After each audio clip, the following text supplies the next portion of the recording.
దురాశకల కుక్క. రోజర్ అల్లరి కుక్క పిల్ల.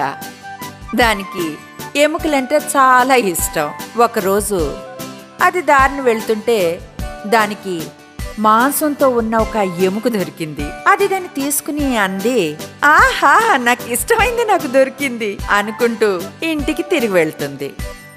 దారిలో అది ఒక వంతెన మీద నుంచి వెళ్లాల్సి వచ్చింది. అది నీళ్లలోకి చూస్తే అందులో ఇంకో కుక్క నోట్లో ఎముకతో ఉండడం చూసింది. రోజర్కి దురాశ కలిగింది.